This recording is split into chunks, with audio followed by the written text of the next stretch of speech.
Morning, everyone. Morning, Dan. And bright and early for you, huh? Yes, indeed. It's still dark out there? Oh, yeah, it is. Wow. Hey, hey, Chad, for you too, huh? Early out there. It is. Hello, Chad. It's been a while. Hey, Ken, how you doing? Doing well. All right.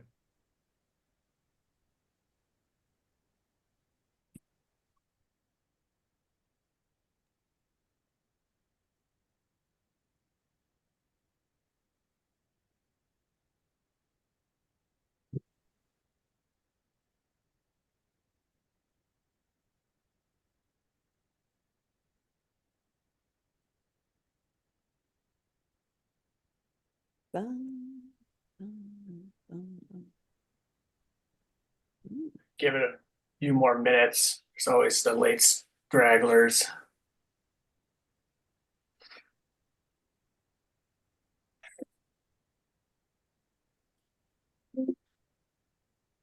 I'm always ashamed. This is like me going, I live in Tisbury where the steamship is. And we go on, my kids go on field trips with kids from Aquina and Chilmark, and they always beat us to the boat, somehow. It's like you got Well, that's the because if you're in Tisbury, you can leave it till the very last second. very last second. That's right. But meanwhile, we've got, our West Coast contingent here. Yeah. First one's coming online.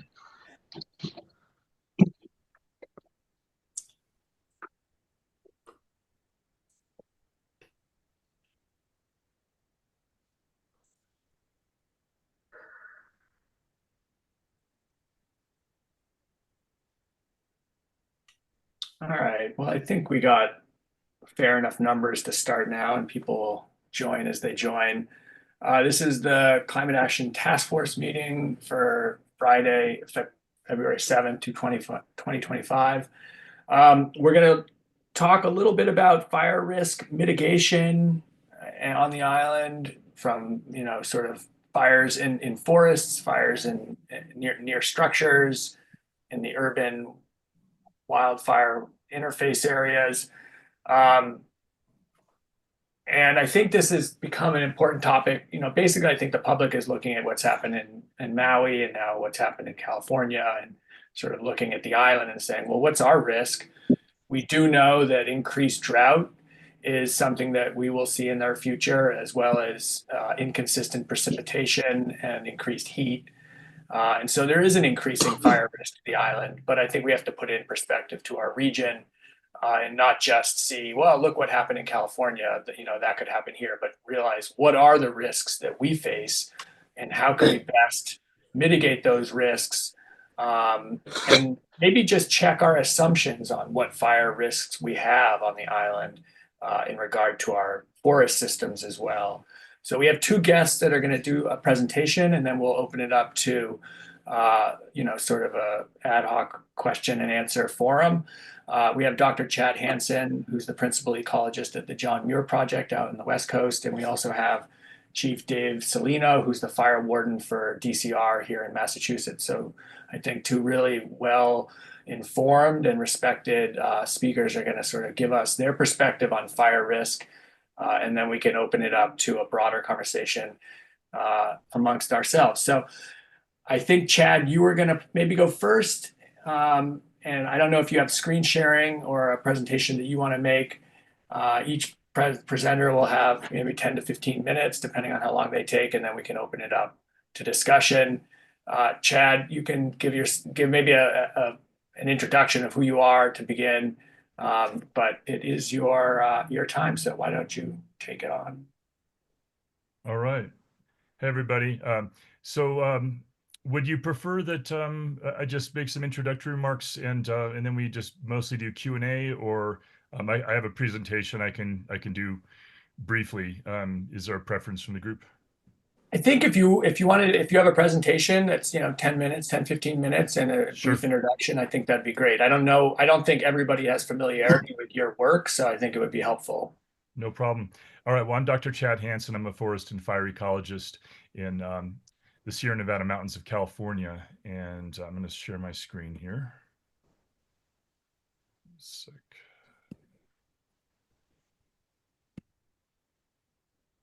All right, so folks, let me know if Yep. if that's showing up okay.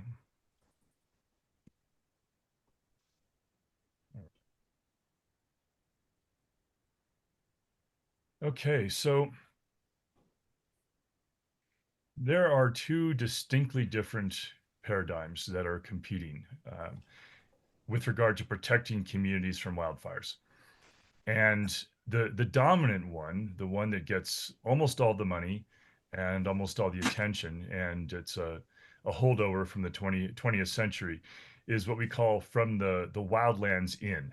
And basically, that approach is to manage vegetation, usually remove vegetation, typically trees, through logging operations or other means, and out in the wildlands, distant from homes. And the idea there is that by removing vegetation, by removing a bunch of trees, by logging the forest, that will reduce fuels, and that will prevent the fire from reaching the town. It will make the fire drop down to a creepy low intensity surface fire, and firefighters can easily put it out. That's the narrative.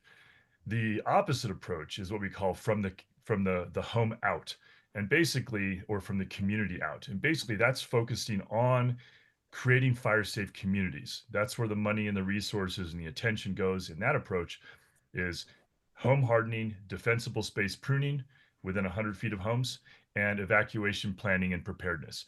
And so it's all about the community. It's accepting that what matters most is the community itself, and making sure that homes don't burn if and when a fire occurs. All right, so I'm going to talk about that a little bit. One of the key principal assumptions about the from the wildlands in approach, where you're managing vegetation, logging forests, distant from homes, is this notion that if forests are denser, they're going to burn much more intensely. And what we're actually seeing is the opposite in lots of research. And we have a lot of this information on the John Muir Project's website. We have fact sheets with dozens of studies cited, including a lot of Forest Service studies. But basically, what the evidence is showing us is that denser forests actually result in slower moving fires and usually less intense fires because of the microclimate that denser forests have. The more biomass you have in the ecosystem, the slower the fire moves, and usually the less intensely. A denser forest has higher canopy cover. It has more cooling shade from that canopy cover. There's less combustible understory vegetation because it's not getting as much sunlight. And also the denser tree cover acts as a windbreak that slows the winds that otherwise drive the flames. And you can see from this figure here, this is from Zalden Dunn 2018. This is just one of many studies. And you see as biomass goes up, the the black squiggly line above, that's fire severity. And fire severity it tends to go down as biomass goes up. So denser forest, lower fire severity. And another one of the key assumptions is that if forests haven't burned in a very long time, that they must have higher fuel accumulation, and therefore they're going to burn more intensely. And it's really just a different way of approaching the same kind of assumption, which is that if it hasn't burned in a long time, it's probably denser, and therefore it's going to burn more intensely. We find that's not true either. Forests that haven't burned in a long time typically burn at equal or lower intensities. This is one study that found they burned at lower intensities, Odian et al. 2010. And those black lines in the bar graphs, that's high severity fire, and TSF is time since fire. So you can see that in the areas that had not burned in over 75 years, when they burned next, they actually had the lowest fire severity, smallest black line. Now, the key thing here is that this is not about forest density. Forest density is actually inversely related to fire rate of spread and severity, but the primary issue is weather and climate change. These are the factors that primarily drive fire. If you have a cold, wet day with no wind, you're not going to have fire weather conditions. If you have a drought year and hot, dry, windy conditions and ignition, that's fire weather. And so really this is mostly about weather and climate. And of course, climate change has has significant potential to increase extreme weather and drought fluctuations, and so it has a significant influence here. Now, this is another study. I co-authored this one. This was the largest study ever done on this subject. 30 years of data, well over 1,000 fires. I think we studied 1,500 wildfires. And what we found is forests with the fewest environmental protections and the most logging actually burn the most intensely in wildfires. So again, completely contrary to the narrative that we're hearing that if you remove more trees from the forest, if you roll back environmental laws, that somehow that's going to stop the fires or curb them to the extent that you can easily suppress them. That is not what's happening. And even in the modeling, most of the modeling scenarios indicate that if you remove more trees, fires are going to tend to become more intense. And again, this is modeling, and a lot of most of the research I'm talking about is real world fires. But even in the models, it's very equivocal. But that's not something that's discussed by proponents of thinning as a supposed wildfire and community protection strategy. Now, this is just another one of many, findings from different studies, finding that when you remove trees from forests, fires tend to move faster. Again, because you're reducing wind resistance. This is a key factor. A lot of people don't realize that the biomass and wildfire rate of spread are inversely related. The less biomass you have, the faster the fire is going to move, not the opposite. The more biomass you have in the ecosystem, the slower it's going to move. So a dense closed canopy forest, that is where your fire is going to move the slowest.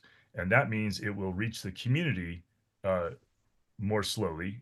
People have more time to evacuate. First responders have more time to get there. In more open forest, fire will move much faster, sometimes over 20 times faster than in a really dense forest. That's according to some Forest Service research.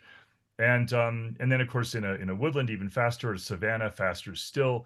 Fastest fire spread is through a grassland.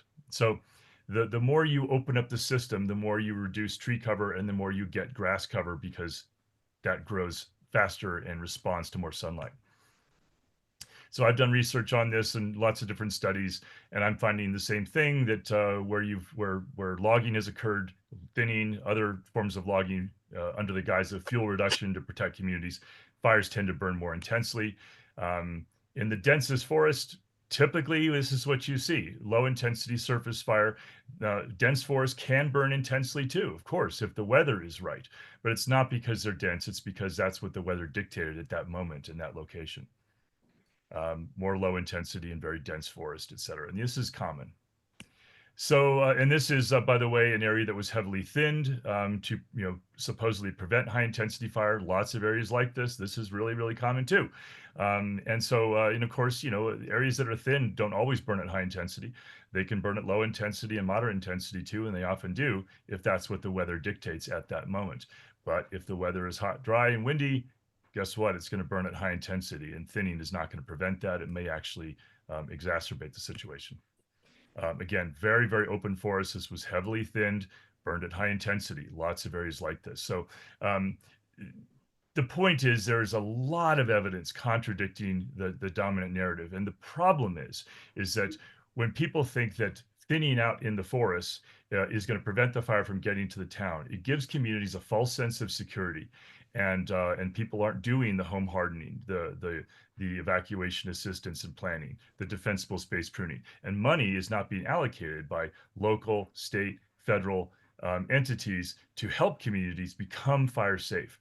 And what we find is, and this is from Seifert et al. 2014, vegetation management beyond 60 to 100 feet from homes provides no additional benefit to home protection whatsoever.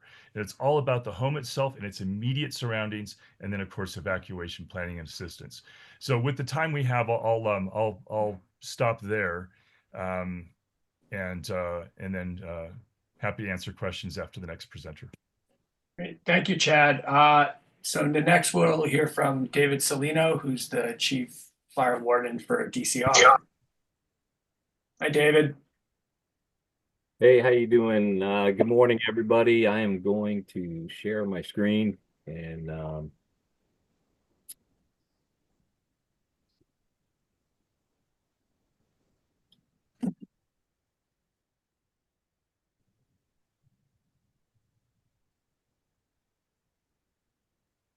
know when you can see that.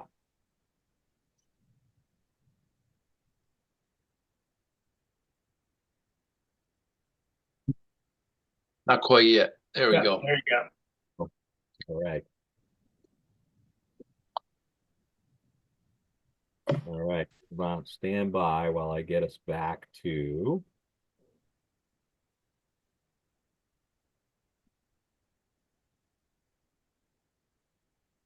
This will be a quick flyover of our fire season, folks. This is what Dan had asked that I do is share a little bit of the story of what happened to us this fall. And so great presentation, Chad. It's great to follow up after you on some really good data there and some good thoughts on fire intensity. And so what I'd like to do is share our story from fall 2024. It's a really quick flyover of this event. It's the fire season, not so normal, but it's not so normal in terms of, and we've dubbed it historical. I kind of dub it historical in modern times, right? Because we've been here before when you look at fire history in the Northeastern United States. And that's for a whole nother subject, actually. But it was an eventful fall for us. The first thing that, for folks that have not seen my presentation, is we put sort of some responsibility and context in terms of jurisdiction. And in Massachusetts, by law, the local fire chief has jurisdiction over all fires, including on state government lands. That's a really important fact to understand when we start to engage wildland fires in Massachusetts and a number of other New England states as well. Just a little bit of a description of how we're made up. Our bureau is made up of 13 fire districts. No surprise that historically we're aligned with the state fire mobilization system across the state, mainly following county lines, but a few of them, like Worcester County, Middlesex County, are divided up into these districts. So when it comes to state fire programs, there's a number of responsibilities that we have across the board every single day, and that's important to understand that, because when we engage in a fire season like the fall of 2024, that all of these responsibilities, these services, are firing on all cylinders. And Dan, you'll have to let me know. I see myself freezing a little bit here, so let me know if there's a bag. So far, the audio is working okay, but we'll let you know. Thanks. Okay, good. So, and I just highlighted a few of these, and I'm not going to read the list, but it's response, it's fire occurrence reporting. We're responsible for that data of number of fires, acres burned. We provide a fire tower network here across the state. It's one of the oldest fire tower networks in the country. And still to this day, we can get about 25 of our 42 towers up and running like we did this past fall. We're a statewide governor's response resource through our emergency management. We provide fire crews out to Chad's area, almost every single year. We're big exporters of crews until this past fall, where we found ourselves importing resources even from the west. We do the daily fire danger rating. As Chad mentioned, that fire weather is critical to predicting what our potential outputs are going to be for fire behavior. And then we're part of the state drought task force as well. So that just gives you kind of a nice look at what our fire tower network looks like. A lot more, interestingly, folks, a lot more fire towers located in the southeast. Why? Because there's no elevation down there. This is where we had huge historical fires back in the 1880s. And so that network was born out of that need to be able to locate those fires and get on them at an early stage. We are very much involved with aviation, and aviation in particular with the National Guard. Black Hawk helicopters was a daily responsibility from October 15th all the way through to the end of November this fall. And so DCR provides that air to ground coordination once we put aviation in orbit over a fire operation. So let's jump into the fire season. And there was a number of influences. It's kind of backs up what Chad was saying about it's all about fire weather and and fuel conditions and then sometimes topography as well, right? So we'll see that here in a minute, but we were in some serious drought. It really set up in August. We started to see signals of extra dry conditions creeping in from the northeast part of the state and eventually through the rest of the state. But we had high Keach-Byram drought indices as we went into fall. That's the fire drought index. You'll see a slide of that. We had numerous periods of above average temperatures through October. In the beginning of November, really having an impact on drying those fuels out, especially what we call the 1 hour and 10-hour fuels, making them really receptive and ready to burn. We had consistent days of low relative humidity. And so, for the folks on here from out west, what low relative humidity means for us is as humidity is dropping into the low 30% and down through the 20%. And it's all about local fuel conditions. And when we get down to the 20% area in hardwood fuels, we're on a heads up situation for flammability and fire behavior outputs. We had multi-day wind events.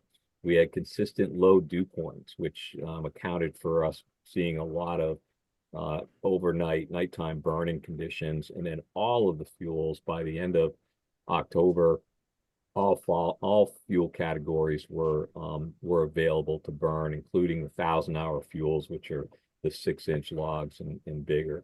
And then on top of that, we had leaf drop going on, the seasonal New England leaf drop, which just really exasperated the situation by continuously dropping a new layer of fine fuels onto a fire footprint that was remaining hot.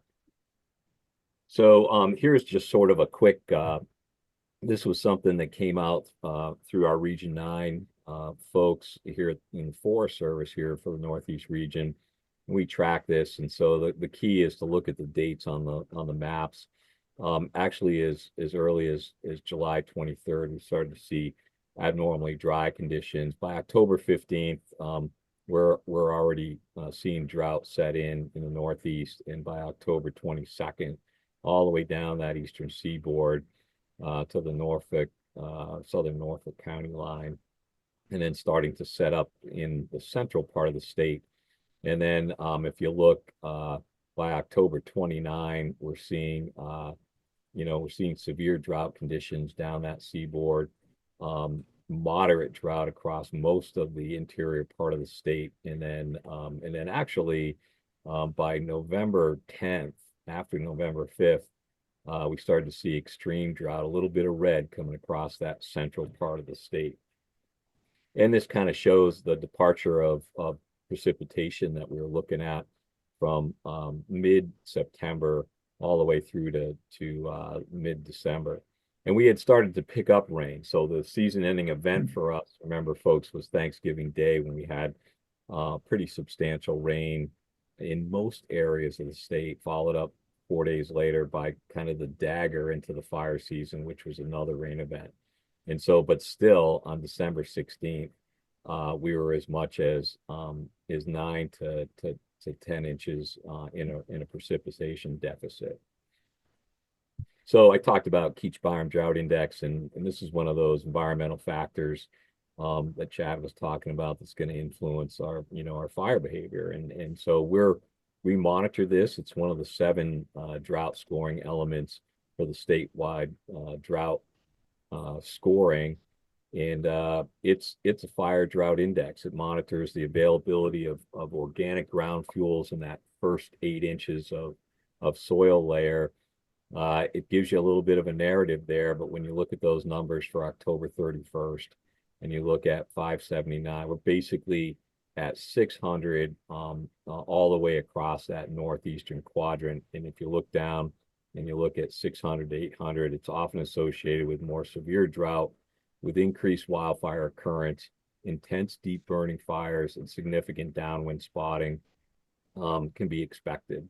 the live fuels can also be expected to burn actively at these levels. Now, we were in dormant season, but 2 years ago, under a flash drought situation in that same very area, we were in August, and we saw live oak trees dropping their leaves because of drought stress. And here's a little bit of a historic context for us. When you look at the Oxbow remote automated weather station up on the National Wildlife Refuge in Harvard, and you look at the KBDI, the Keach Biome Drought Index, that red line is the maximum recorded on that station, right? And so the dark line is 2024. And what happened, which is, this is one of the not so normal situations that we face this fall. The not so normal when it comes to drought indices is that we continued to climb through the end of October, and we actually surpassed the all-time, the maximum line in red, and continued to climb all the way into the beginning of November until we started to see temperatures start to cool and we started to see some rain events. But that gives you some context of why this set up. We had 9 red flag warning days in Massachusetts, Connecticut, and Rhode Island. And here's the criteria for it. We saw winds exceeding 25 miles an hour. We talked about relative humidities. We did adjust the threshold based on the fire behavior that we were seeing. And so we were calling red flag days, even though we were still up at 35% RHs for predictions. And that was because red flag warnings are all about firefighter safety and the expectation that you could see dangerous and extreme fire behavior in the conditions that we were in. And so what it comes down to is, again, sort of going back to what Chad mentioned in his presentation, is it's about fuels, weather, and topography. And he talked a lot about weather, but it's the condition of those fuels. And so you can have, what we found is we can have those large fuel categories in those stands, but under the right conditions and with the right alignment, we're going to get erratic fire behavior. And we get long duration fire events that we have to manage.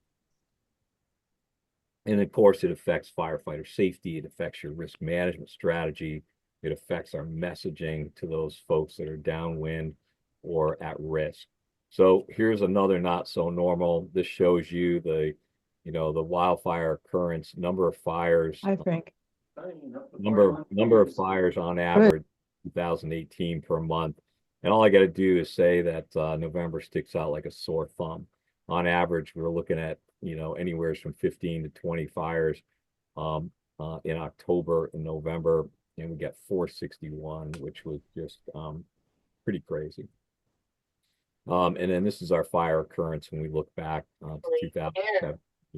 And of course, 2024 sticks out. Number of fires was on average, we were right just about on average, and that's because we had kind of a wet spring and a wet summer up and through August. We started to see a transition in the weather pattern. However, we had 4,600 acres burn, and 4,000 of those acres burned between in less than actually 60 days in the fall. And so here's where they were. And so this map actually shows the fire activity just in the fall between October 1st and December 30th. But it gives you year to date. We've had it's actually about 1,300 wildfires statewide for 2024 for 4,623 acres burned. But look at those October and November totals. That data just does not match up with anything that we've seen probably since back in the 40s or 50s. More importantly is the number of residents. We don't typically lose a lot of residential values, in modern times in New England anymore. We have in the past. We've had some huge losses in New England, in the Northeast in general. But this year we were up to 7 residential homes destroyed, 564 homes that were threatened, and probably that's low.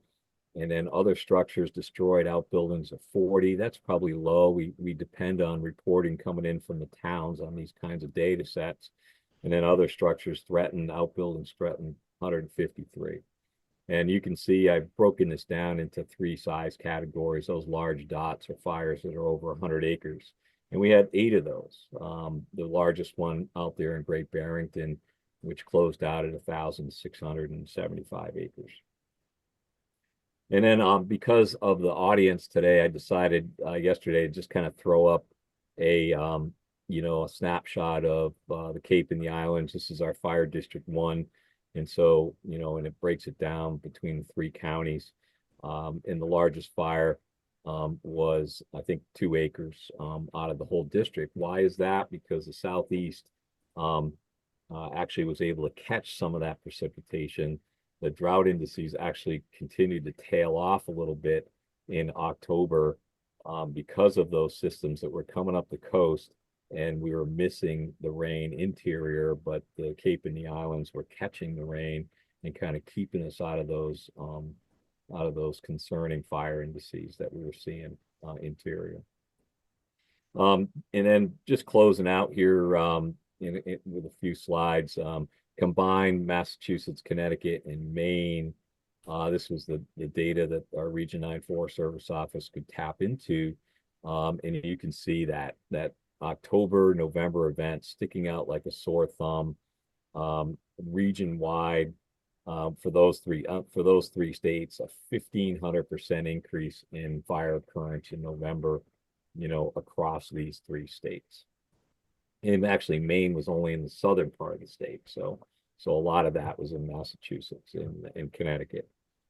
And then it demanded, this event demanded sort of an adaptation to tactics and strategies, and so it demanded indirect suppression tactics. That's where we use those fuel breaks or natural barriers that are in place, and to bring fires and tuck them away safely and anchor them to these, whether they're fuel breaks or whether they're roads or streams. And it was very difficult under the conditions that we had. Your typical hiking trail was not going to hold these fires very easily without a lot of work. So burnout operations were used. We brought fires to these anchor points on our terms, using our training and understanding of fire behavior. It required strategic planning. It required a high level of strategic risk planning for firefighter safety, and it required aviation. There's a few other things that probably changed in there as well. And I want the audience to remember that when you see a slide like this, I want you to go back to the first slide and remember that this is under local jurisdiction. And so the local jurisdiction has responsibility to make this happen. They're going to get a lot of help from the state forestry and fire folks, and even probably outside help if we needed it. But local fire chief is carrying this responsibility on his or her shoulders when we get into conditions like this. And it kind of shows you some of the rest of these will show you some fire behavior. That upper right-hand corner was actually up in Blue Hills. And that was a fire that, this is that very fire, that fire got down mid-slope by about 1,500 in the afternoon. Finally, folks said, we're going to say uncle on this, and we're going to take this down to the road in an overnight burn operation. And that's what that photo was, because we knew that nothing that we did was going to hold that fire at mid-slope under the conditions that stand was in. And that stand had never, hasn't seen fire in a long time. And so there was a lot of dead and down fuels in there. There was a lot of invasive dead and down, and the alignment of the slope down to the structures and the values at risk on that main road was risky. So we brought that down, and we actually went from 0% containment to about 70% contained in less than 10 hours with no injuries. This was that larger fire out in Great Barrington that I talked about. This was the Butternut fire, right close to just west of the Butternut ski slope. This fire started on the ridge top, and and it was wind driven, it was slope driven. It was very, very Western like conditions out there. We had a steep canyon that produced the column. The smoke column went all the way to the Long Island Sound and lit up the Connecticut River Valley from Springfield all the way down with smoke calls all the way through Connecticut, and air quality issues as well. This was Middleton Pond. You can see the values at risk up there. This one ended up closing out about 246 acres. Again, this was a closed canopy fuel type. The difference is all the dead and down, all the dead snags, all of the ladder fuels in that closed canopy mature forest were available to burn. And so that created the heat conditions. It burned deep, and this fire went on all the way through to that rain event on Thanksgiving Day. And it took a lot of effort to keep that fire out of that urban interface to the north on that map. And then the rest is just some photos of fire behavior. That's a command post up there in Great Barrington. I do want to show these other two, the lower left and the upper right is Munson. This was a 45-acre fire that came. It was actually an illegal burn pile that had a lot of water put on it. And then the next morning, that fire broke out, and it came down off of that slope with a vengeance. That's a downhill run off of a northwest wind, and that lower photo below you is a mature oak stand carrying intense fire behavior, and those firefighters in the foreground are bringing that fire and anchoring it under their terms around the lawns of those homes. And so that was a really intense scene for our folks. Lower left on this one shows Boxford State Forest. Again, that's a closed canopy. These are all in timber stands, and that's the fire behavior on ignition from about 5 miles away. And then I talked about that leaf drop issue. The lower right-hand corner is 35 acres in Canton. This went on for 2 weeks, and that entire footprint burned probably 3 times because of leaf fall. This what some of the lessons learned coming out of this and other drought fires is that on the local level, Chad's right about right on the money about the local impacts in the home ignition zones. But when you get fire into those zones, and you will, you're at a whole new game, and that requires incident management organizations. It requires your community to spool up and get ready to manage this on the long term, managing for response personnel safety first, and then the safety of the public, and then values at risk. And it's a huge undertaking, and the incidents that got themselves into this planning cycle that the earlier the better are the ones that really took control of their incidents. Huge partnerships when these fires break out, and this just gives you it's anything from state to local and federal partners all engaged in this fire response. And the same thing would happen if you had an outbreak on the vineyard, or an unfortunate incident like this on the vineyard. And then we talk a lot about science, and we talk a lot about predicting and modeling for fire behavior. Sometimes I like to leave to remind people that it has a human impact. And so we had 4 fatalities in the Northeast area of the United States for this fire season. 2 of those hit right home here, one in Connecticut and one in New York. Daryl and Robert. Robert was killed on a UTV accident in Berlin, Connecticut, and Daryl was the 18-year-old killed on a 5,000-acre fire on the New Jersey-New York line. Again, large fire growth with ocean influence, and sort of unexpected. So with that, that's the end of mine. Unless anyone has questions. Thank you, David. That was very comprehensive. How historically rare is that November drought fire risk? Because, the spring is really when we're paying attention for fire risk in the Northeast, but how historically rare is that to see it in November? It's actually not that rare. It's so first of all, we talk about fire seasons. We don't talk about fire seasons anymore in the United States. We talk about a fire year. And we've all agreed in fire management that that's the way we need to go. Somewhere we're all involved in fire response, somewhere in the lower 48, even into Alaska and certainly over onto, into Hawaii. So it's a fire year. But when we talk about New England, we've always said we can always expect our typical spring fire season. We get surface running fires. We get very rapid rates of spread, typically in the spring, because of, connecting to what Chad mentioned, typically we haven't greened out yet. So our fuels are totally exposed. We typically will get dry air patterns coming out of Canada with some wind behind them. But usually the soil in some cases is still frozen. Certainly there's still moisture in there if we've had any kind of rain events or snowpacks where, the water is there's not going to be any evapotranspiration, in the winter months, in the cold beginning of spring. So they're two different fires. The other fire season that we typically can expect is, depending on how the end of the summer sets up and the drought conditions, we could go into a fall fire season. What we didn't expect was to see the volume and the extent at which we saw this one.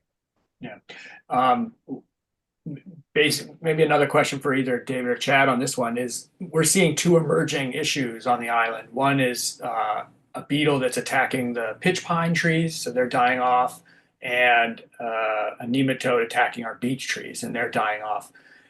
What added risk do those two effects on our forest have, and what are the strategies that we should be considering in regard to managing forests, from a do nothing strategy to a more intensive strategy regarding the pitch pine die off and the potential beech tree die off as well? Who would you like to answer first? Go ahead, go Chad, and then David.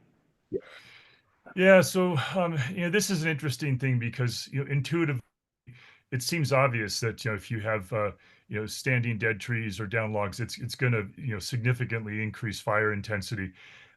This issue has been studied to death. I mean, there are dozens and dozens of studies, and what's interesting about it is that the great majority of the research is counterintuitive. What we're finding, and I've done research, I've published studies on this too, what we're finding is that forests with more dead trees, more down logs, they do not tend to burn more intensely. The research either finds that they burn the same as other forests, or they burn less intensely. And again, it's counterintuitive, but basically the way it seems to work is what carries flames, as Dave mentioned, the leaves on the ground, dry, dead leaves, and the fine fuels, grasses. And when if the flames are a little higher, it's basically mostly burning the leaves, or if they're pine trees, or they're burning needles. The actual stems are not really combustible. That'll get consumed on the outer surface, but they'll still remain. And so basically, when a tree dies, the needles or the leaves, depending upon what species it is, will fall to the ground and decompose into soil pretty quickly. After that, there's not much to carry flames. They can get scorched, but they won't contribute to flaming combustion in a significant way. And then, of course, when a dead tree falls, it acts more like a sponge than fuel. Of course, it can get consumed, but mostly if a down log's going to get consumed, it's very old, it's decayed, and it gets consumed by smoldering combustion long after the flames have passed. They don't contribute to flaming combustion in a really significant way. So, some of the research indicates that a down log will soak up and store 25 times more water per cubic foot of volume than the surrounding soil. So, they really are, quite remarkable in this sense.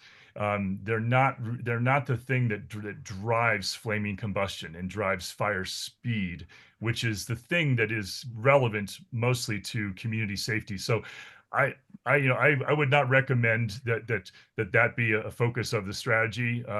It's not going to prevent a fire from reaching a community, and you may actually find that, and there's a lot of research on this too, where the strategy is to remove a lot of the snags and the down logs from the forest, thinking that's going to curb the fire, make it move more slowly, make it a low intensity surface fire that's easy to suppress. What we often find is that it increases fire intensity and the fire moves more intensely toward the community. So again, a lot of counterintuitive stuff out there. Down logs certainly can get consumed, but mostly by smoldering combustion after the flames have passed. It's not really the issue. It's the weather, as Dave mentioned, you got those hot, dry, windy conditions. That's what's going to drive the flame. So I recommend focusing on the community itself, home hardening, evacuation planning, defensible space pruning. Now, if you have a down log next to the house, remove it, right? If you've got a snag that's next to the house, remove it, fell it, get it away from the house, because even if it's smoldering combustion, it can actually, potentially impact the house, and you don't want that. And it's also a danger to firefighters. But out in the forest, it's a different story. All right, thanks. David, do you have any thoughts too on that I one? do. This is where I'll probably vary a little bit from Chad on his thoughts on this, and it's from a totally different perspective. It's from fire response. And so we know for a fact that under the right alignment, and we saw it this fall, that standing dead or even standing live trees were volatilely burning and contributing to fire intensity under the conditions that we had, right? And even though we say that those are historical alignments in the modern times, they existed, right? And so we fire after fire, we saw spotting, short distance spotting, all of these fires, and some of that spotting, or a lot of it actually, was coming from burning snags. That was one of our challenges. That was one of the challenges for the fire response folks was although it takes a while to get those large fuels burning under the right conditions and the right alignment, once they're burning, that's where the BTUs are coming from. The leaf litter in the grasses and the 1 hour fuels burn up very quickly, but the ladder fuels on those standing trees, whether live or dead, became very much involved for us across the interior part of the state.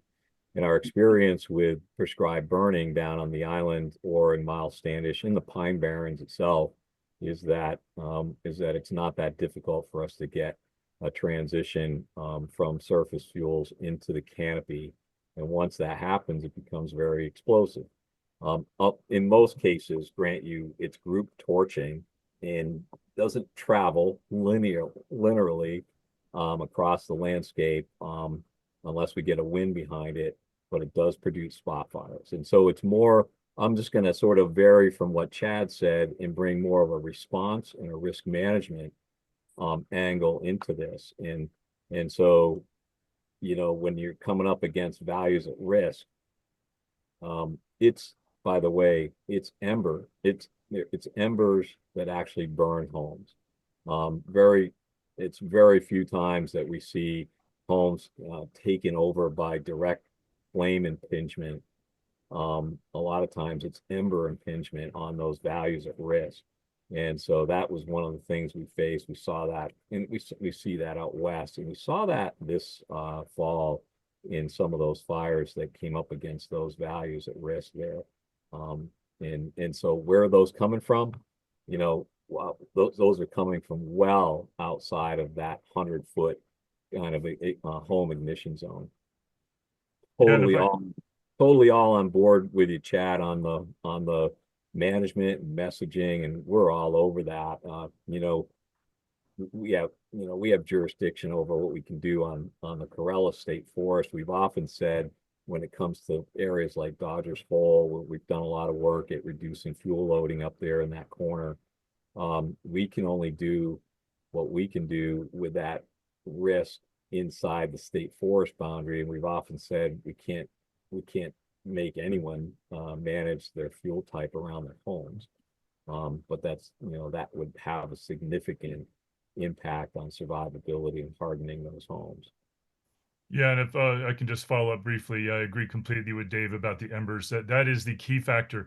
A lot of people don't realize, the vast majority of homes that burn in wildland fires do not burn from direct contact with flames. That happens. It's fairly uncommon. The vast majority of homes that burn in wildland fires burn from ember cast, and they're blown by the winds. Most of those embers are coming from dry leaves on the forest floor and pine needles and twigs and the things that are blown by the winds. Obviously they can come from snags too, but the main thing I want to get across is that there's a very, very large body of scientific research on this, and of course snags can burn. But when we look at the data, what we find is that forests with more snags and more down logs, they do not tend to burn more intensely. They typically burn at equal or lower intensities. And so, for the conclusion we draw is that those are not the factors that are really driving flaming combustion or rate of spread. So we've got a lot of research on that in our book, Mixed Severity Fires, Nature's Phoenix. New edition just came out last year. We have a whole chapter on that with dozens and dozens of studies cited. I've published research on it. We've got research on that on the John Muir Project's website. So, check it out, and you always feel free to reach out to me. I can send you studies on that. But the largest and most comprehensive studies find that snags and downlogs are really not the factor. So from a community protection standpoint, I would not recommend that as a strategy. It's just going to divert resources and attention away from where it needs to be, which is keeping people safe by focusing on creating fire-safe communities. Thank you, Chad. Dan, I see Dan Doyle and then Ken Carmoni. Go Dan and then Ken. Great, thanks. And thanks to both our presenters. This is a great turnout. We've got upwards of 45 people, and Dave and Dr. Hanson both gave, really good presentations on this issue. So I'd like to round out just a couple things briefly, which is, as far as our community goes, we don't have those conditions like out west where the natural land, wildlands are distant and remote from us. We're embedded in our natural landscape out here. You can see our wildland urban interface in Aquina, Chilmark. We've got thousands of structures, in this landscape. So our backyards are often immediately abutting some of these conservation lands. And so, as a community, we really like to emphasize the approach, and this is what our community wildfire protection plan underscored, which is it's not an either or scenario. The hardening around homes, absolutely, tremendous importance, and it's something that people can do to take matters into their own hands to reduce their own risk. But we also emphasize resilient landscapes. We don't want the fire to reach the canopy. As was just explained, those embers are more likely to launch from the canopy toward homes. We don't want it to get up there. So eliminating those ladder fuels, that's important. They might be, the stags, they might be, they might be live, but there's multiple ways they can, climb up there. So I think just as with flooding, we don't expect people to only elevate their homes and everything will be just fine. We want to restore salt marshes, and we want those sponges to help absorb some of the flooding. We don't take an either or approach, and I really hope we don't with wildfire either. And the third one is safe and effective wildfire response, right? And that's probably the more, what we most traditionally think about on this issue. And we have challenges with that as well, with our access. But I think, the resilient landscapes, the home hardening, defensible zones around the homes, they complement each other really well. And we've heard that, routinely from our first responders, who've been involved in this planning and from their response. And then the other thing, I really do appreciate the conversation about the microclimate and the logs and that research about the trunks themselves serving as sponges. I mean, that's, we have a lot, when we think about how to handle some of the biomass on our forest floors, that's really useful, right? It can help with the drought conditions. If we can address some of the finer fuels that might ignite, then those logs could actually serve, a good ecological function as well as combat some of the drought conditions. And just as far as those winds go, that was discussed earlier, those winds are often really accelerated and driven by steep slopes, where a lot of those studies have taken place when it comes to, canopy and thinning. So we don't have those. That's the one element that we don't really have. We have the winds just naturally, but we don't have those steep slopes, vastly accelerating things when we do take those mitigation actions in the form of thinning. But that's it. Thanks for everyone's time. I see other hands, so I'll wind it down. Thanks, Dan. Let's go, Ken, and then I see Alex. Go ahead, Ken. Yeah, I wanted to mention a couple of things, and that is that we're dealing with pretty different forests for the most part in Western U.S., where Chad and I are, versus New England hardwood forests. And the fact that canopy fires, it's much more difficult to have a canopy fire in a hardwood forest because the leaves have a lot of water and so on. But there's a lot more fuels that drop on, fine fuels that drop on the forest floor. And in Martha's Vineyard, a lot of that hardwood forest has been converted to conifer forest now. So now we do have Western-like conditions in conifer forests. And excuse me. And Chad referenced a study that was done just south of where I live, the Zalden Dunn study in the Douglas Complex fire. And what they found was that absolutely fire weather trumps everything else. And so I think we're in complete agreement here. And also, I'm in complete agreement with Chad that it's not the amount of fuel, it's not the volume or the mass of fuel, it's the structure of fuel that tends to drive the forest here. So there's a lot of clear cutting out here, which sets up an even age stand. And so, and Chad's correct. In a lot of cases, thinning really doesn't help that. Once the fire gets up into the canopy and it's wind driven, it just rips across the surface. And that's a lot of the conditions that now exist on Martha's Vineyard because of the plantations, the Corollas forest that was planted in the during the Depression. And so you have a lot of even age stands in there that have nothing, there's no analog to historic conditions there. And so a conifer versus hardwood situation, really sets up a different dynamic for fires. And so in artificial plantation situations, all other things being equal, thinning in those stands, especially not grid thinning where you just thin every other one or you get another even age stand. What we do in our forest that we're managing in southern Douglas County here in southern Oregon is that we're trying to break up those crowns so that when the fire does get up if the fire gets into the crown, it has a lot more resistance from moving tree to tree. And then also, as Chad pointed out, that large down wood is a good thing on the forest floor because it does hold more moisture.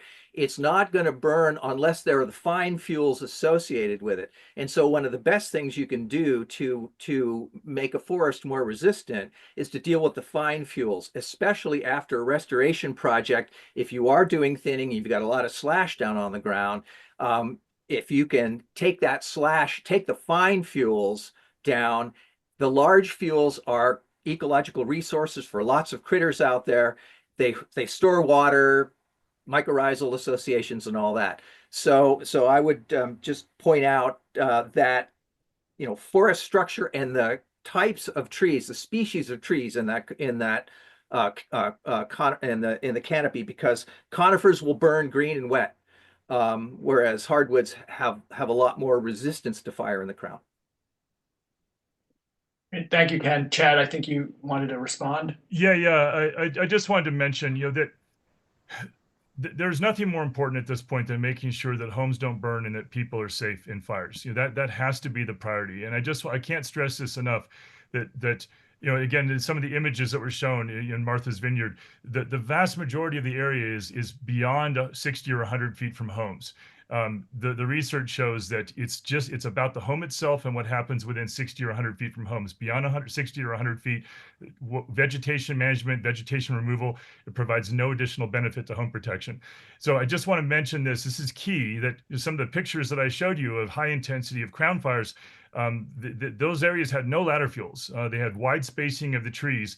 That was weather driven. And in fact, the weather can be more intense in those more open stands. The wind can sweep through faster. Fires move from the ground up. And the notion of ladder fuels, I think, is kind of poorly understood. The Forest Service did the largest study ever in the Pacific Northwest. They looked at dry forests with frequent fire regimes. They looked at moist forests. And what they found is that in over 471 fires they analyzed, 30-year analysis, that forests that were more open, especially forests that had been thinned, they actually burned at higher intensities, not lower. And so the thing is that what the research shows is whether or not a community is affected by fire, whether it's impacted, whether homes burn and a town burns, it has nothing to do with whether a fire is a crown fire or a surface fire. It's completely irrelevant. It's about the community itself and whether it's fire safe. So I can't stress that enough, because this approach, thinking that we're gonna remove ladder fuels, we're gonna thin the forest and slow the fire and prevent it from reaching the town, or help firefighters make that fire stop, that is a failed strategy, and it's extremely expensive. And when we try to do all the above approach, what happens is the vast majority of money is wasted trying to manage the vegetation in the wildlands to prevent the fire from reaching the town. The fire reaches the town anyway, typically faster through the thin forest, and homes burn. And so, it really is about protecting the community at the community. Yeah, thank you, Chad. Alex, go ahead. Good morning, everyone. Thanks for allowing me to chime in here. Appreciate Chad's presentation, and always appreciate what Chief Celino brings to the table. So thank you very much for being here as well. But I'll go back to what Chief Celino said, and that the burden of these is with the local fire chiefs. And when that happens, we start thinking about our operational capacity. As you may have seen in the paper, there was a recent structure fire in Oak Bluffs, and the list of departments that were involved with just one single structure fire was pretty much the whole island was touched in some capacity, whether or not it's covering another community or actually involved with the fire suppression. So when we start talking about crown fires and my operational capacity of that, which we don't have because it's mostly aerial assets at that point, right? I'm waiting for assets from outside of our town, outside of our community, to come in and help us. And that whole time, as we're developing the situation so that it's something that we can manage differently, as Chief Celino had said, bringing it to an area where we can fight it on our terms. All that time, we have the crown fire burning in front of us where we can't do anything. We don't have a response.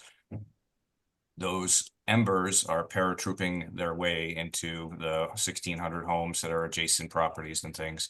So if one of those homes was to catch, we go back to that structure fire we saw just recently. Now we have multiple agencies all responding that are already trying to determine whether or not we're fighting the fire or if we're fighting structure fires, the wildland urban interface. So any opportunity to reduce the amount of crown fires out there is what I'm in favor of. I'm a local fire chief. That's my operational perspective. Thinking about the different biomass that's there in terms of the trees versus, pine needles versus grass and things. The biomass that's there for me to be able to extinguish. If it's logs, I have a harder time extinguishing it, obviously, right? Because there's a greater mass there that's actually burning, opposed to the lighter fuels are easier to extinguish. They may be moving faster, but we have response models for that. So this is the area that I'm coming from in terms of our ability to actually respond to these things and have the ability to respond with tactics that are safe for our firefighters and within the means of the community that are responding. So that's just the perspective that I continually bring here. I also applaud the partnership aspect of this. It's the responsibility of us to respond to these things, but also get out the word for that home hardening, for that selective cutting, and making sure that people are paying attention to that 100-foot buffer around their homes. We're making ways to try and enhance that throughout our communities. Chief Celino and his group did a nice job, Firewise community up in Dodgers Hole. We hope to be able to do that with some of those adjacent communities as well. But again, our response capabilities on the island with our current staffing model is limited. So I find that the agencies and assets that we'd be looking to use in the event that these areas become fire receptive, I have seen classically the rest of the state is in much dire conditions and also utilizing those resources. So it becomes where do those resources go and how long are we waiting for those and what's happening while we're waiting for those resources to get here. So thank you for letting me speak. I appreciate all this effort. Thank you, Alex. John Harris, go ahead. So I want to thank the Climate Action Task Force for bringing this important issue to more visibility, and to the presenters for their thoughtful and clear views on this. The things that I want to talk about are the risks to the island, and I will break them down into two types of risk: the environmental risk, or the fire weather and resulting in climate change, which we can't do much about in the short term, and the financial risks, which are the risks before an event happens, which is the property insurance rates. And if there is mitigation of fire risks on the island, there's potential for these property insurance rates to at least level off or go down. If there's not mitigation, that means that there's more pressure on the insurance premiums. The other is the after, that was before an event and after event. And with the current change in the administration in Washington, there may be less ability for us to get resources if we have an unfortunate event on the island, with the current situation with FEMA. So I just want to bring those risks into focus as we think about what we should do with the hardening the area around the homes and possibly managing the forest. Thanks very much. Thank you, John. Does anybody have an answer for the insurance question? I don't know, Dave, Celino, do you have any information on sort of how the insurance companies look at how communities are managing for fire risk in relation to insurance? I don't have any info on that. I can tell you that we're way behind the curve of the West in insurance companies, you know, coming into communities. And so we may see an uptick in that, but we haven't heard of anything yet. Okay. I do want to chat, Ben, if I can, Yeah, go ahead. I'd like to chime in on that fuel type. I want to make sure that everybody understands on, you know, manipulating the fuel type. And I have to disagree a little bit. I think Ken and Chad, you know, I can agree with a lot of what you say, except that it's not black and white. And we know for a fact,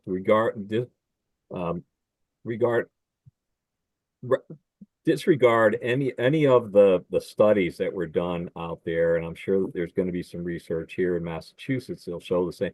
For those of us like the chief, myself, where we burn in that fuel type, where we respond to fires, we know that manipulating that fuel type, whether it's density, aerial crown fire potential, we know that gives an advantage to the fire response. And that's what we're looking for. And we kind of approach it differently, Chad, you know, that it's going to give what gives us the best chance for success, right? And a great example is up in that northeast corner of Manicorellis. When you look at when we started burning, it's about 120 acres up in that unit. We've burned it 3 times now. The first time we burned it, that was one heck of a project to try to get it done safely up against that value, that subdivision. And that's because of the condition of the fuels. And we did mechanically treat some of that buffer around the state forest boundary. That gave us a little bit of an edge. We find that we have to pre-treat some of these burn units, as a matter of fact, mechanically, to be able to burn them safely. That's the kind of fire behavior we get. The second entry burn, about 6 years later, we found that it was more difficult to get those shrub fuels to burn than we anticipated. Why? Because they were all live fuels. The first time we burned it, it was 60% decadent fuels, just like what happened in Yarnell Hill, Arizona, you know, the fire that killed the hotshot crew. That area had not burned in 65 years. And so that's the other part of the equation I think you have to understand. And those plantation stands, I think probably if you want to play the card, maybe in the next 10 years we might not see fire in those plantations. But my answer to the public, there's no right or wrong answer to this. I want to make sure that if you decide that you don't want to remove those fuel types or those conditions, that you want to be comfortable with your decision. And in 2024, October through November, it was sort of just a little bit of a reminder to us when you look at fire history, wildland fire history in the Northeast. It was a little bit of a reminder that we've been here before and we can be there again. And under those conditions, if we had fire underneath those plantations and those stands that are, 40 foot, 60 foot tall in height, with the densities that they're at, they would burn and they would produce spot fires, close to a half a mile or 3/4 of a mile out in front. And that changes the game for Chief Schaefer. And that's what we're looking at. It's giving them the edge. And ironically, at the same time, managing a fire dependent ecosystem that's a Barron's ecosystem, right? So I wanted to make sure I made that. Dave, quick question on that one. When you talked about mechanical before the burns, are you talking about mowing the fines, not removing large material? Yeah, sometimes we'll mow. Sometimes we actually have to lower the density. We learned that. We actually learned it. We learned it the hard way, but we had success, right? And that was in Miles Standish. We have a 140-acre unit out there that we burned in 2000. We did it with no pre-treatment, no mechanical pre-treating. And we actually let fire just go through the canopy. And now it's a wide open pitch pine savanna.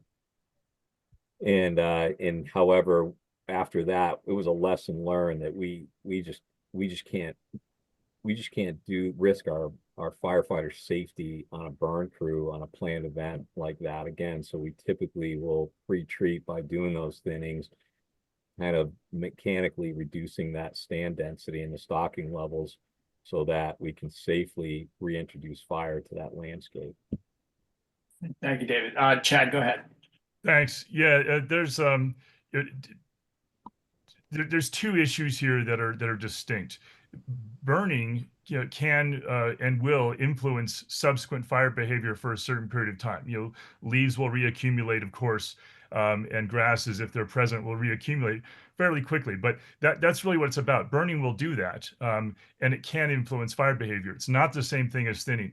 As for pre-treatment, honestly, listen again, and I know there's a difference between belief and data on this. This has been studied to death as well. There's half a century of scientific evidence on this. There is no need to do any pre-treatment before burning. It's about the weather. And if an area that wasn't pre-treated burns more intensely during a prescribed fire, it's because the fire weather allowed that. If you want low intensity surface fire, you burn during mild fire weather, but there's no need to pre-treat. We've got information on this, dozens and dozens of studies on John Muir Project's website. The densest forests that haven't burned in over a century, the incredibly high basal area, there's been half a century of burning without any pre-treatment whatsoever. It's just done during the early part of fire season or the late part when the ground is a little more moist and the fire weather is mild. And it's just that simple. It's about the weather. If anything, the denser forest is going to have a microclimate that's more conducive to lower intensity fire. So I can't stress this enough. If the response is to remove trees out in the forest beyond 100 feet from homes, it's going to divert resources away from the homes. Any dollar spent out in the forest is a dollar that's not spent protecting the community itself. It's going to tend to make fires burn faster for the community if there's a fire. More tree removal means faster spread. It's just that simple. All right, thank you, Chad. I see. Pete Bradshaw. Yeah, I think. Yep, go ahead, Chief. Hi, folks. Thanks for let me listen in. Question: we have a couple properties in Chilmark. One, the Hillman prop, about 300 acres. Everybody's been reaching out to me, obviously, after the LA fires. We have a lot of areas that are not really accessible. We have a ton of hanging deadwood. Now, wouldn't it be, after listening to everything, wouldn't it be a good idea to drop that dead wood and leave it on the ground to help soak up some of the moisture? Would that help mitigate some of the problems? Oh, boy. You idiot. If it's next to a home, then it's a potential hazard to that house if it's within that 100 feet. But out in the forest, again, it's really about the zone. I would just leave them. I wouldn't recommend making that the management scenario. Bear in mind whether it was Lahaina in Hawaii or whether it's the fires that just burned in Los Angeles. These were not forest fires. They're not fires that got into the forest canopy. There were no trees. The fewer trees you have, really, the faster those fires will spread, and the more exposed, the more combustible vegetation is to flames, and the more combustible vegetation you have because there's more sunlight reaching the ground. And so, this is not about reducing density of vegetation or biomass or spacing of trees. It's not about that. It's about focusing on the homes themselves. It really is the issue. You cannot, Chad, the problem is that for the chief on here, or the two chiefs, you cannot expect them. Remember, they have to make a decision, and they don't have a lot of time to read research papers or whatever. They have to make a decision when we have a fire out there that is now going to threaten a subdivision. And so they have to make a responsible decision as to whether they're going to engage or not. And so we try to give them the best scenario for success. We know for a fact that when we burn into those areas, into those fuel breaks, that it changes the fire behavior. It drops the fire behavior to the ground. And so then they can engage. And so that's what you're looking, that's real life. I get it, like I have to tell you, it is about safe and responsible engagement to protect those homes. And ideally, if we made every single, I forget what there is, there's over 200 homes in that Dodgers Hole subdivision. If we made every single home in that subdivision bulletproof, and they're not going to be bulletproof, but hardened from fire, what a great scenario. And there again, what I would love to see is, are you going to trust a stand of pitch pine that's giving you 80-foot flame lengths above the canopy coming into that subdivision? Are you going to trust that hardened community is going to survive? Absolutely. I trust the evidence. And again, burning alone will influence fire behavior. I agree completely. I said that it will. You do not need to remove trees before you burn. If you remove trees, you can have the opposite effect. Again, dense plantations will burn hot, or they'll burn at low intensity depending upon the weather. This is a really misunderstood issue. It's been studied again and again and again. Given the equal weather, a dense plantation will burn more intensely than a mature forest. It will, but not a lot more intensely. It's mostly about the weather. And that's the thing. And so, this is not about tree density. It's not about forest density. It's not about plantation versus mature forest so much. Yes, those factors matter. Topography matters too, but overwhelmingly it's about the weather. And the thing is, and this is what people don't get wrong, is that if you remove trees from the forest, you are opening up that stand more and more to the weather. You're removing the buffer that stand has against the extreme weather that drives flames. You're not going to stop the fire. You're not going to make it burn less intensely or slower. You're going to make it speed up toward the homes and give people and first responders less time to safely evacuate and respond to the fire. You're also going to divert resources away from where it could be spent actually making the community fire safe. So yeah, I mean, I'm here to tell you about what the scientific evidence is showing us, because I'm doing the research, I'm publishing the peer-reviewed studies, and I'm also reading all the studies that other scientists are publishing, literally hundreds and hundreds of them. And if folks want more information on this, they can read the book, Mixed Severity Fires, Nature's Phoenix. They can read my book, Smokescreen. They can go on the John Muir Project's website and download numerous different fact sheets that have dozens of scientific studies cited and summarized. There's the only way to protect communities is to focus on the community itself. Thank you, Chad. Let's go Karen and then Julie. Hi. Yeah, this is a very interesting discussion, and I appreciate the Climate Action Committee for hosting it. I'm the prescribed fire manager for Mass Wildlife, and we conduct burns throughout the state. We work in a number of different fuel types statewide. And I think it's really important that we not compare fuel types in the West with fuel types in the Northeast, and that we actually look at the existing literature and research that's been conducted within the Northeast. And the Joint Fire Science Program funded research on Martha's Vineyard and throughout New England on these highly volatile fuel types, pitch pine, in particular pitch pine forests and pitch pine thickets.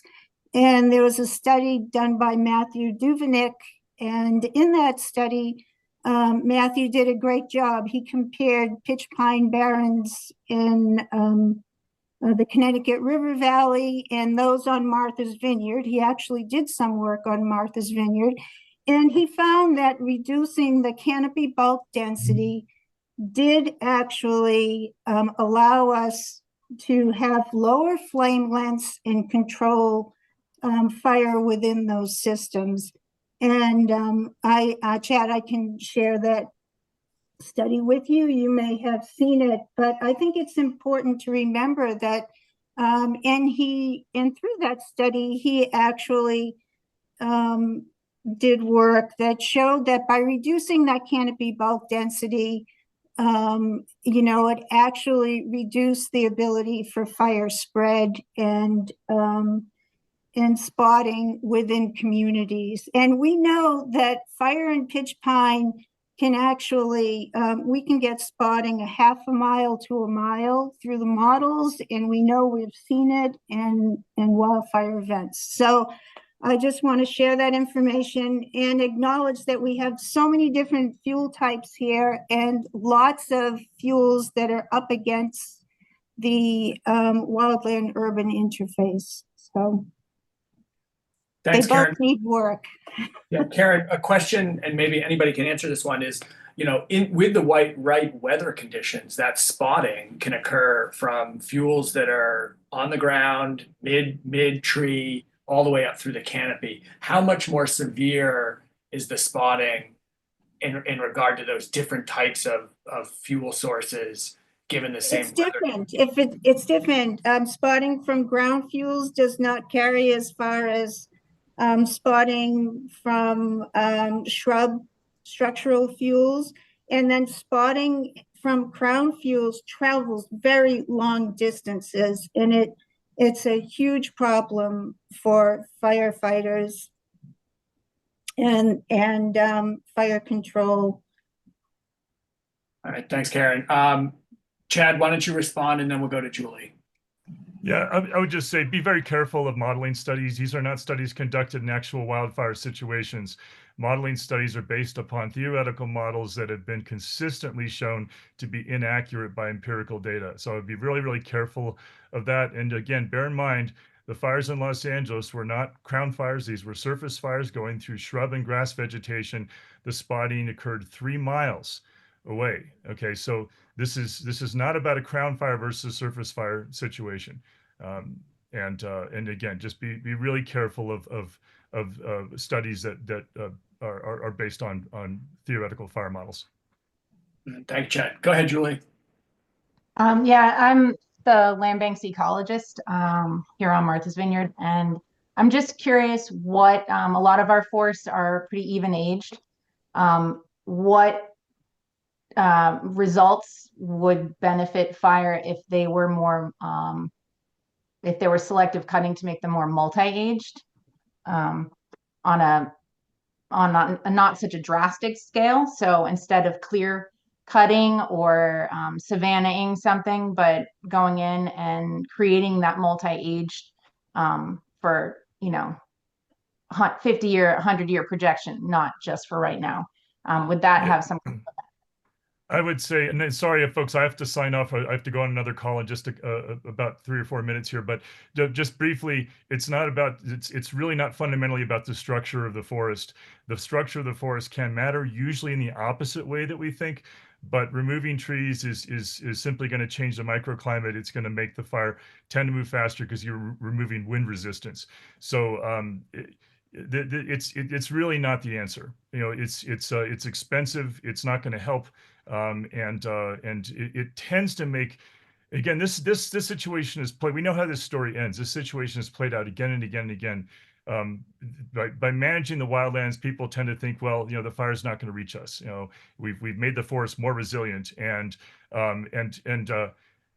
Dan, I see you shaking your head. Listen, you know, this has been studied all over the world. It's not about East versus West. This has been studied in Southeast Australia. It's been studied in Portugal. It's been studied everywhere. This is not about vegetation type. It's not about closed canopy versus open canopy. It's not about managing vegetation or removing vegetation. It's about weather. It's about climate. And it's about whether or not the focus and the resources and the attention has been put on creating a fire-safe community. That's it. It's that simple. I was simply shaking my head because I don't think as a community we have a false sense of security if we manage our natural lands. That's not the message we're sending to anyone. And I just don't think that's the takeaway. Again, I don't think it's an either or proposition. But I really do appreciate your time. Go ahead, Dave. Yeah, just real quick, I agree with Chad on that. Probably what we're missing there out of what he said was that we have to message correctly, right? So, you know, regardless of what management or strategies we put in place, no subdivision is, again, going to be bulletproof, right? And so we do the best we can with what we think is going to happen. I would strongly suggest that you go with local experience on what we see for outputs. I think the other thing is, I'm trying to pick things that I agree with Chad on. I think I agree with you, Chad. The modeling is always suspect, right? You know, like even when we model our fuel types for prescribed burn operations, you know, it's like, well, you know, take it with a grain of salt. It's just to give us an idea. But what we do keep track of is what are we getting for actual outputs. And so we know when we manipulate those fuels, we get a change in fire behavior. And you're right, sometimes we get more wind exposure, we may get more rapid rates of spread. However, if the fuels are all live fuel moisture, that has a positive impact on mitigating the fire behavior as well. There's so many more influences on that fire behavior than just whether it's open, unshaded, or shaded. Well, I'll just leave, thanks for the discussion, everyone. I'll just leave you with this before I sign off. The town of Paradise in California, thousands and thousands of acres were thinned around that town, explicitly to protect the town from fire and to slow the fire, make it stop, make it not be a crown fire. Live trees removed, dead trees removed by the thousands and thousands, tens of thousands in the years between 2008 and 2018. Thousands of acres around the town of Greenville. Private lands on public lands, thinned, trees removed to prevent crown fire, to slow the rate of fire, to make it a surface fire so firefighters could easily put that fire out. Same thing with the town of Grizzly Flats. Same thing with half a dozen other towns I could mention. Berry Creek. Those towns are all gone now. When the fires happened, they burned faster and more intensely through those thinned areas and they burned the towns down.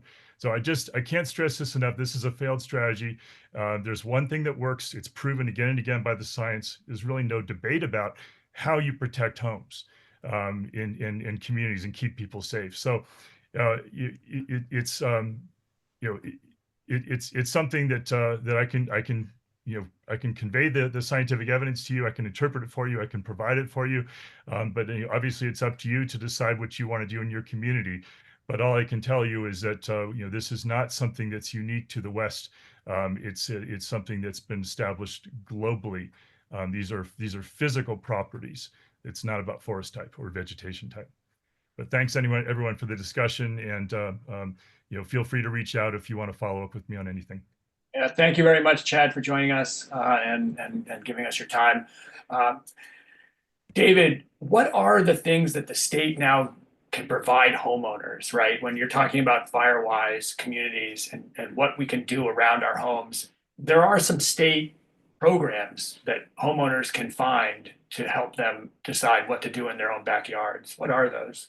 Yeah, they're not just those programs are partnerships, right? So Firewise is probably the most well-known program that's out there. There's a couple of Firewise communities recognized on the vineyard.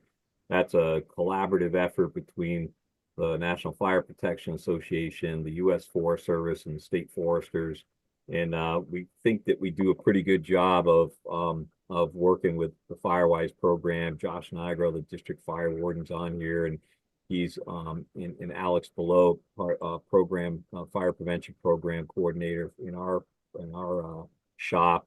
They are constantly on the vineyard, providing home assessments, to kind of just take a look at, where we can do better at hardening those homes. I think, I don't disagree with Chad. It's all about working in those communities, as well as working with the surrounding landscape of the communities.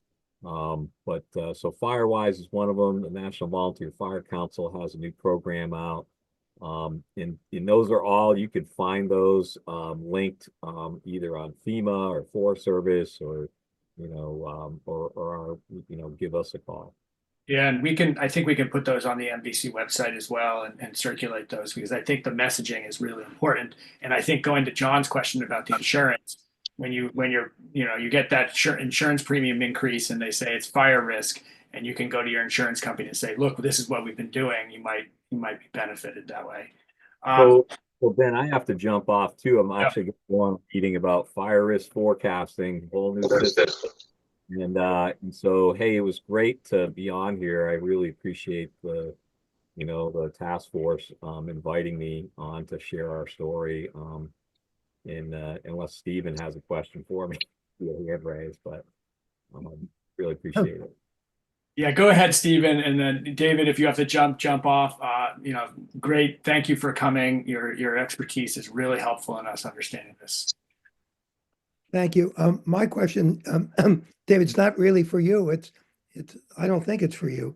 How realistic is it, really, to have a 100-foot barrier around people's homes? It just strikes me in an awful lot of the community that people have other values, privacy, nature, habitat. I don't think that's a very realistic strategy to rely on in many of the communities. Stephen, I'll just throw my 2 cents on that. You're exactly right. It's an emotional decision, right? It's based on values, and that's why I often say there's no right or wrong answer, right?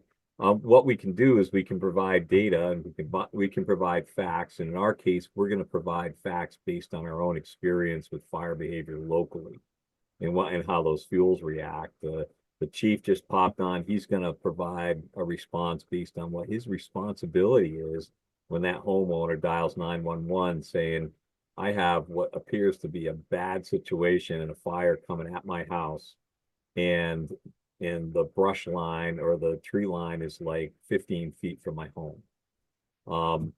So it's really kind of a gamble, right? And the events of 2024, they're high risk, low frequency. And so if you're willing to make that gamble, then that's your decision. It's and nobody's not right or wrong. Well, I think go ahead, Steve. Sorry. I don't think it's an individual decision. There are communities that people rely on each other or want privacy together, and any one party wanting to clear 100 feet may not be able to do that without a general sense in the neighborhood. It's interesting. Chad mentioned Paradise. I've been to Paradise. I was in Paradise less than a year after that fire, and with a group meeting out there and talking to fire response folks and landowners and city officials and town officials there. It's really interesting. Like they're what a story. And there were homes littered throughout Paradise that survived unscathed because of the work that they did. They had sprinkler systems, they had generators. It's amazing to drive through and see that. And then the other part of that story is 6 months to a year after the fire, they were trying to enact some new zoning regulations about vegetation management around homes. And they got fought down. They basically said, we're willing to take the risk because we just don't want those values, infringed on. So, and they're not right or wrong decisions. So, And I hey, think- now that I've lit up your screen, Ben, and all the hands went up, now I really do have to jump with this group. But I appreciate it. I know the few of them, and Ken, reach out to me if you have something that, that's pertaining to me, and we'll have a conversation. But really appreciate it. Thanks a lot. Thank you. Thank you a lot, David. Yeah, I mean, I think that's an interesting question, Stephen, is like, what do? You don't have to turn the first 100 feet around your house into a sand desert to protect against fire, but you can do certain things. So there's a degree, and I think the evaluation is going to be different for each area. Let's go Karen, Alex, and then Ken. Go ahead, Karen. All right. So what I think everyone needs to do some research with is firewise.org. Because they're not talking about clearing a land barren in 100 feet of your home. We're also talking about finding fire adapted landscape materials to help support you in your home. So the main core of Firewise is dealing with the internal location right around your home and going out from there. Yes, we would love to see you do some thinning and pruning to help with bladder fuels and communicating further away from your home.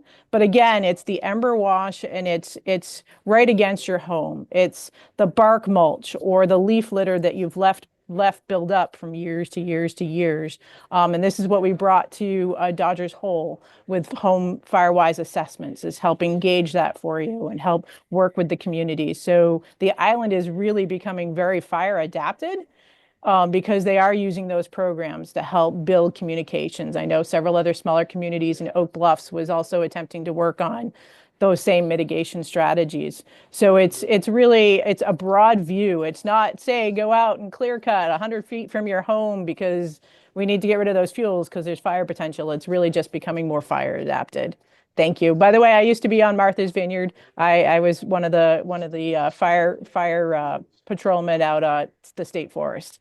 So thank you. Great. Thank you, Karen, for all that and for joining us. Alex, go ahead. Just wanted to say that DCR did a class last year. Actually, yeah, I guess it was last year, regarding the Firewise Home Assessment Program. Some firefighters across the island actually participated in that to help with that partnership with DCR, going to homes and doing assessments. It's not, the issue, as Stephen brought up, is that, your neighbors and everybody else following the lead there, right? And we can talk about this as big as zoning bylaws or as little as a $5 investment into a dryer vent screen, things like that. So there are a variety of things that the home assessment can point, and they're all recommendations as to what people choose to do on their own properties. That's up to them, what they can afford, what the community around them is looking to produce in terms of fire adaptive. But there's a large scope of things that are available. We continue to have conversations with home associations and individual homeowners, and that's where we're working to try and get the word out there. So I'll leave it at that. But those are available through our local fire departments and in conjunction and partnership with DCR. Great. Thank you, Alex. Ken, go ahead. Yeah, I wanted to echo those last two statements, that just to address Stephen's point that firewising is not clear cutting around your property, and there's a lot of ways to maintain that sort of the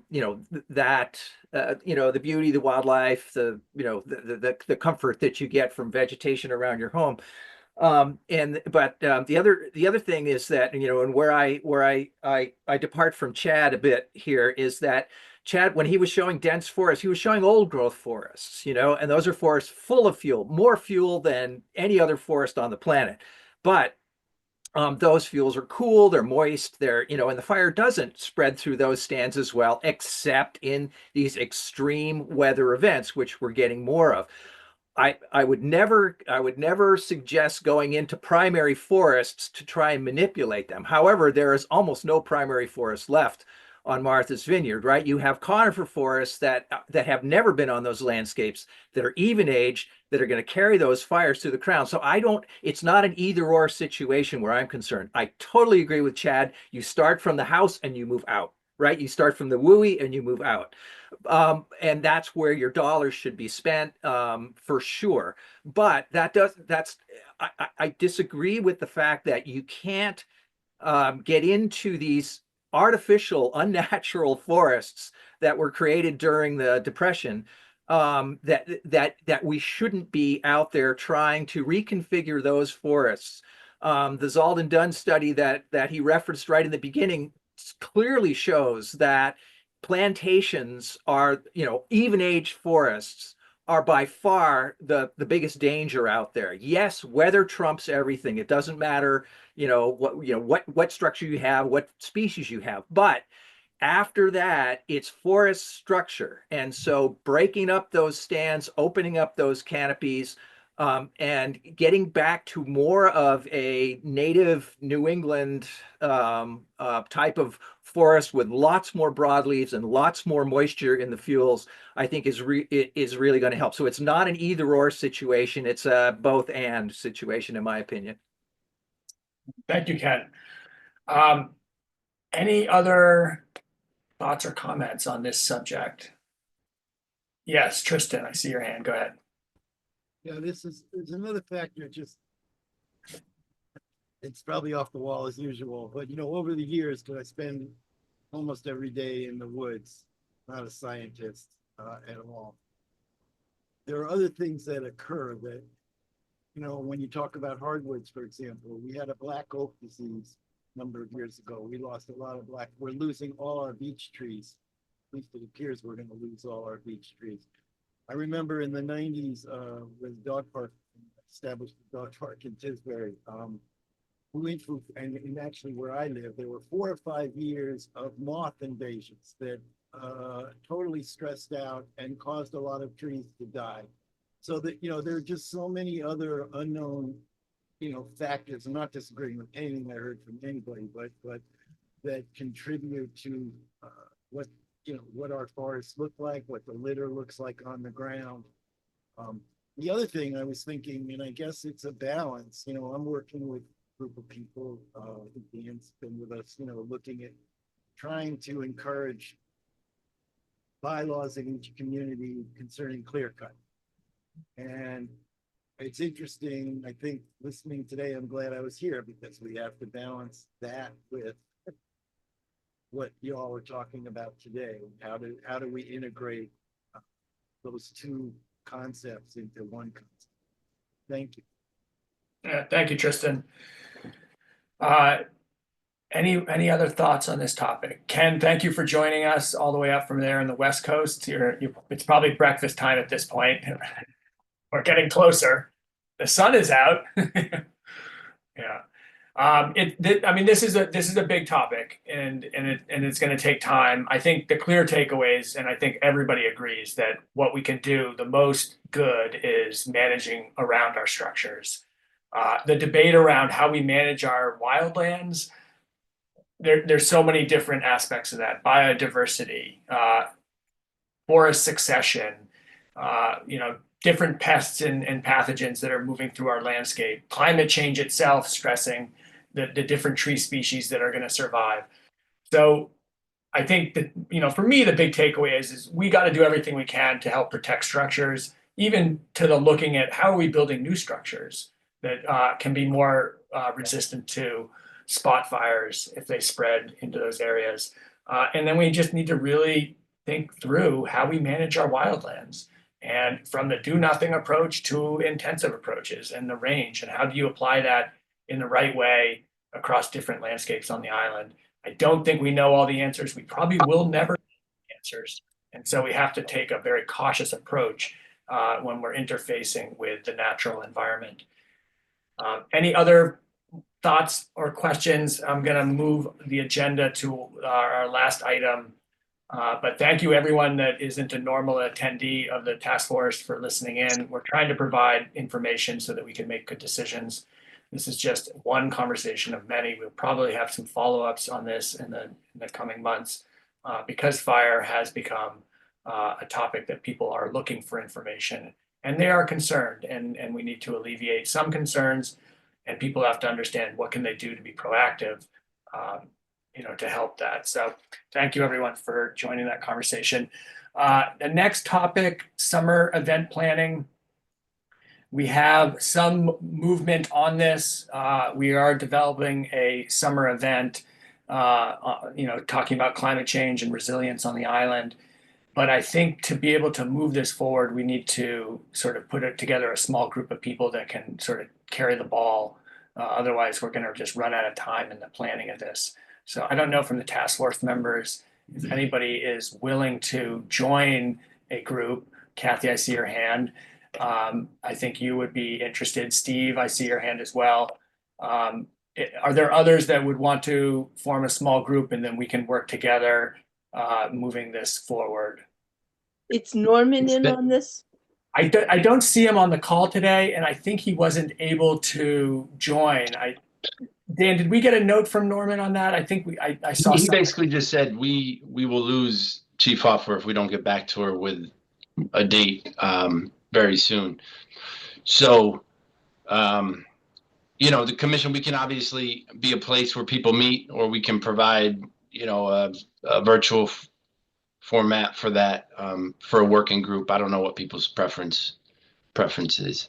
Yeah, so maybe let's just get a list of who wants to meet, and then we can try to circulate some times this coming week in which we can meet and figure out, whether it's on a Zoom meeting or an in-person meeting. But I saw Kathy, you're interested. Steve, you're interested. Bob, I see your hand. Go ahead.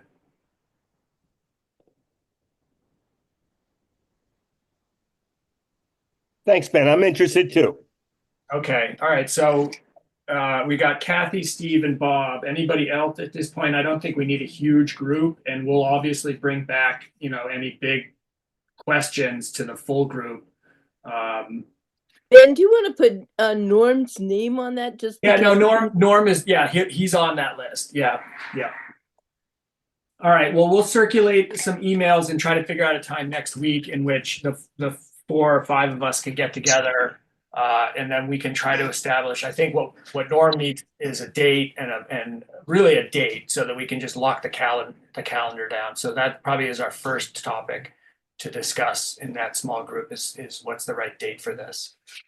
And who's the best date clearing? Because it would be cool if when we met, if we had at least we knew those dates that weren't available.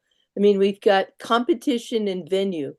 Yeah, right? Yeah, we can do some work ahead of that meeting whenever we set it for next week on, sort of the general calendars and what's coming up in the summer, and see. We'll probably have a range of dates because we'll want to give Chief Hoffer some flexibility and say, which one would be working for you. And then, then we can start building out like what is the actual program for the event going to look like. Okay. Any other thoughts or questions? Just to accelerate this, I'll take one shot at it. Same time next Friday for that working group. Let's see. I have an appointment Friday morning. Okay, we'll look for other times. Yeah, Dan, we'll circulate an email and see if we can figure that out over the weekend. All right. Thank you everyone for joining. Our next meeting is going to be in March. Funny that it's the 7th as well. So March 7th is the next task force meeting. There's no agenda yet set for that. If anybody has anything of a topic that they want to add to that, just let Dan and I know and we can sort that out. Otherwise, have a great weekend. Thanks. And Tristan, I see your hand. Go ahead quickly. Oh, you're muted. You're muted. This has nothing to do with any of this, but since I see some people that I know here or might have known, on February 22nd at the Ag Hall at 12:30 to 4:30. I'm doing a celebration of Janet Massinio, my wife's life. And the island is invited. I'll put something in the paper as well. Just want to tell folks here if you have interest. Thanks, Tristan. Tristan, what was the time?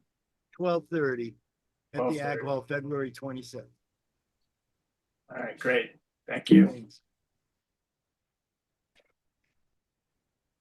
Okay, unless there's anything else from anyone, I think that concludes our meeting for the day. Thank you all. Great All right. meeting. Thanks, Bye for Ben. now. Thanks, Ben.